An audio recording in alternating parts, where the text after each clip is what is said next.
मुख्याध्यापिका इथे सर्व विद्यार्थी, मी वैष्णवी काळे. आज आज आपल्या शाळेत शिक्षक दिन.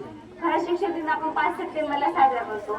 डॉक्टर सर्वपल्ली राधाकृष्णन हे त्यांचा जन्मदिन एक शिक्षक दिन म्हणून साजरा करावा असं त्यांनी मागणी केली होती आणि त्याप्रमाणे आपण दरवर्षी आपल्या शाळेत शिक्षक दिन साजरा देखील करतो. पण शिक्षक दिना दिवशी म्हणजे 5 सप्टेंबरला सुट्टी असल्याच्या कारणानिमित्त आज आपण 8 सप्टेंबर रोजी शिक्षक दिन साजरा करतोय.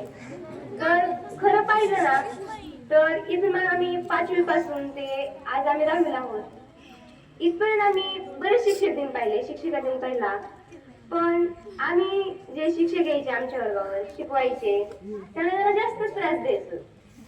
कुठं काहीतरी बोलणं, आवाज काढणं, काहीतरी आमचं चालायचं. परंतु जेव्हा आज आम्ही शिक्षक म्हणून जेव्हा त्यांना विद्यार्थ्यांना शिकवायला गेलो त्यावेळेस असं वाटलं की त्यावेळेस आपण जो त्रास द्यायचो ते देणं खरंच चुकीचं होतं. पण ती म्हणतात ना वेळ निघून गेले समजतं, अगदी तसंच. पण आज जो आम्हाला प्रतिसाद मिळाला, मी दुसऱ्या तासाला इंग्लिशला 9वी वर्गावरती गेलते तर तिथं असा भरपूर प्रतिसाद मिळाला. असं वाटलंच नाही, म्हणजे मनात भीती होती. घरीच तर वाटत होतं की उद्या आपला शिक्षक दिन आहे, कसं होणार, काय होणार, काय बोलतील का, काय आवाज काढतील का, कोणी ऐकेल का, काही समजेल का, आपल्याला शिकवायला जमेल का, असे बरेच प्रश्न मनात होते.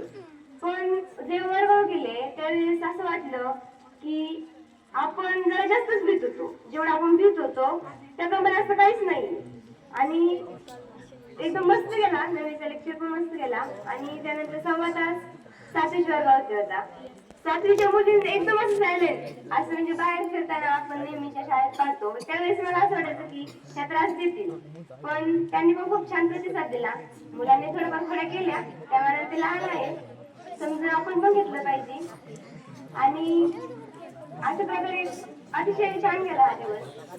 पण आपण ज्यावेळेस शिक्षक दिन साजरा करतो त्यावेळेस आम्हाला खरं संधी उभं राहण्याची, बोलण्याची, वर्गात जाऊन शिकवण्याची ही संधी खरं वाटलं होतं. 5 सप्टेंबरला सुट्टी आहे, आता हा दिवस आपला गेला. परंतु आम्हाला परत शिकवण्याची संधी आपल्या शाळेचे मुख्याध्यापक, त्याचप्रमाणे त्यांचे सर्व सहकारी शिक्षक, आमचे क्लास टीचर वाघुले सर त्यांनी आज आम्हाला इथं उभं राहून बोलण्याची, शिकवण्याची संधी दिली.